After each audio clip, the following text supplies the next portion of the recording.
If you had told me before this weekend that between the new Spielberg movie and a new Kung Fu movie coming out, the masterpiece was going to be the Kung Fu movie, yeah, I would not have taken that bet.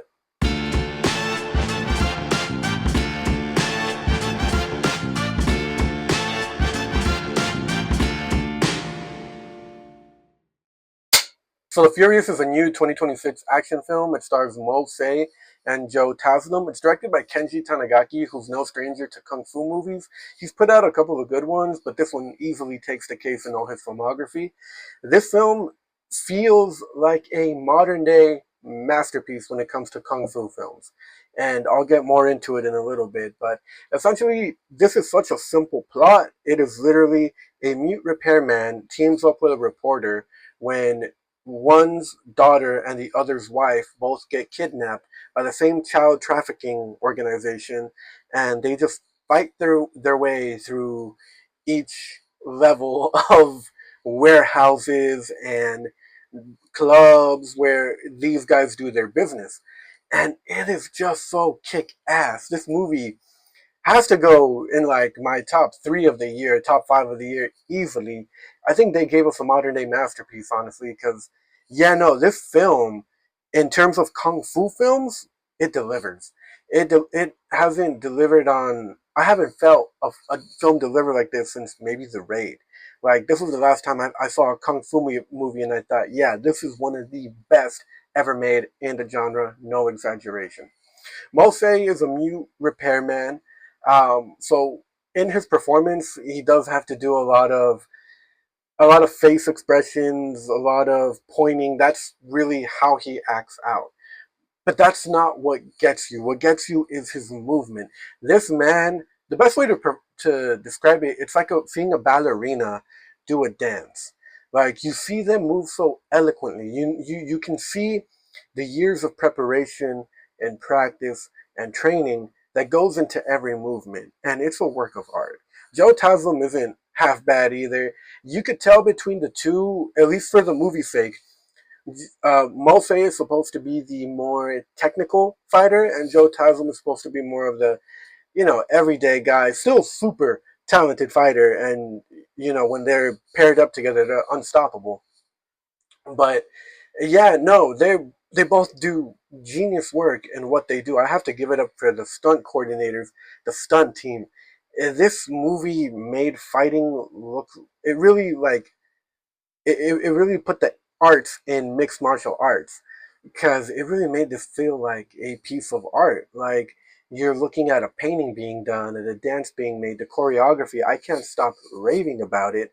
The camera work, the camera work, it's not like every other action film where you get 30, 40 cuts in between each punch, like in your Jason Statham movies, like in your Expendables films. No, here what you get is you get minimal cuts, maybe just the essentials, and you see each choreographed movement, and it doesn't look super choreographed either. You can tell that there's hours and hours and hours of practice and dedication put into these fights, but it doesn't look clean. They look dirty. You can feel the punches. You have to suspend your belief a little bit, right? It's not like a kung fu movie like Police Work, like with Jackie Chan's over exaggerated mannerisms or way of fighting. Maybe just a tad bit, but not to that full extent. But you do see some major hits going on these guys, and you're like, no, that would have killed any other human being, but not these guys. These guys keep going, and maybe it speaks to the fact that they both have something to fight for. They're up against hundreds of men, but those men's sole purpose is to survive. These men's is to save what they love, and you know, there's no better reason than that.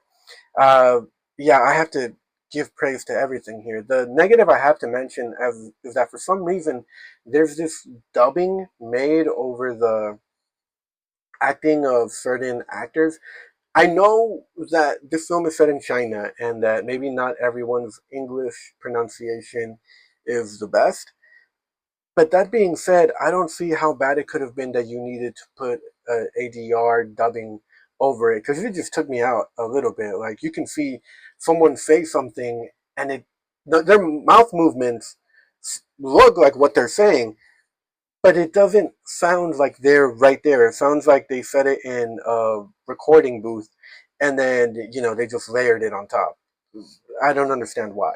Maybe the pronunciation was that bad, but I mean, I would have rather had the original pronunciation and just deal with someone mispronouncing something than what we got there.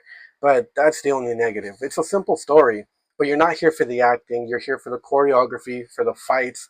You're not here for the story. You're here for the action of it all. I have to give my praise. The young girl who played the daughter as well, I have to give her props, because even though I'm not trying to praise the acting too much, she did a hell of a job at making me care about her character and her growth throughout the film. I think she's the only one with a little bit of like an arc. She's not really the same person when she starts as she is when it ends. But that being said, yeah, no, everyone did great. Choreography, everything is just on par. I have to say this is one of those films you have to watch in theaters. It's a modern day masterpiece. I think we're going to be talking about it for years to come. When it comes to action films, we're going to be talking about The Raid. We're going to be talking about The Furious in the same conversation. So go check it out. Go have a great time, and I'll see you guys next time.